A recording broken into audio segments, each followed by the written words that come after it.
Patrick Pearse, the 1st of August 1915, Ireland unfree, shall never be at peace. It has seemed right, before we turn away from this place in which we have laid the mortal remains of O'Donovan Rossa, that one among us should, in the name of all, speak the praise of that valiant man, and endeavor to formulate the thought and the hope that are in us as we stand around his grave.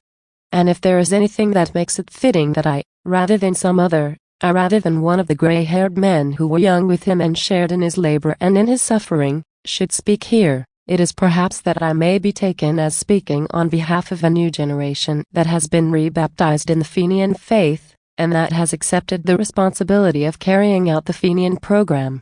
I propose to you then that, here by the grave of this unrepentant Fenian, we renew our baptismal vows, that, here by the grave of this unconquered and unconquerable man, we ask of God, each one for himself, such unshakable purpose, such high and gallant courage, such unbreakable strength of soul as belonged to O'Donovan Rossa.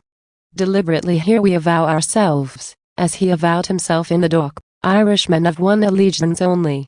We of the Irish Volunteers, and you others who are associated with us in today's task and duty, are bound together and must stand together henceforth in brotherly union for the achievement of the freedom of Ireland.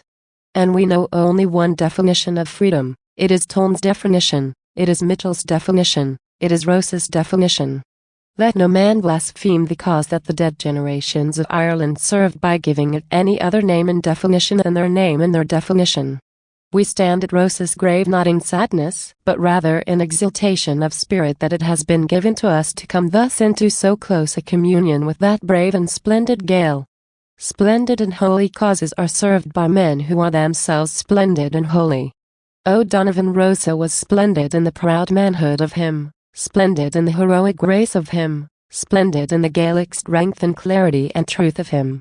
And all that splendor and pride and strength was compatible with a humility and a simplicity of devotion to Ireland, to all that was olden and beautiful and Gaelic in Ireland, the holiness and simplicity of patriotism of a Michael O'Clery or of an Eoghan O'Grony.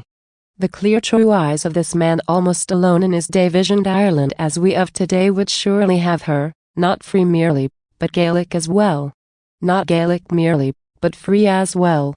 In a closer spiritual communion with him now than ever before or perhaps ever again, in a spiritual communion with those of his day, living and dead, who suffered with him in English prisons, in communion of spirit too with our own dear comrades who suffer in English prisons today, and speaking on their behalf as well as our own, we pledge to Ireland our love, and we pledge to English rule in Ireland our hate.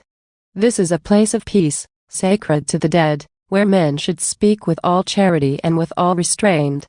But I hold it a Christian thing, as O'Donovan Rossa held it, to hate evil, to hate untruth, to hate oppression, and, hating them, to strive to overthrow them. Our foes are strong and wise and wary, but, strong and wise and wary as they are, they cannot undo the miracles of God who ripens in the hearts of young men the seeds sown by the young men of a former generation. And the seeds sown by the young men of 65 and 67 are coming to their miraculous ripening today.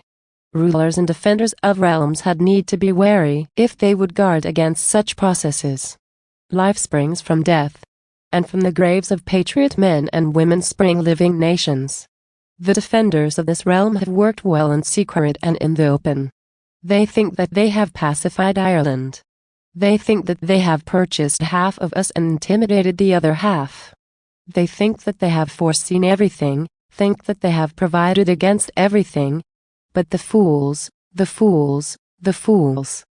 They have left us our Fenian dead, and while Ireland holds these graves, Ireland unfree shall never be at peace.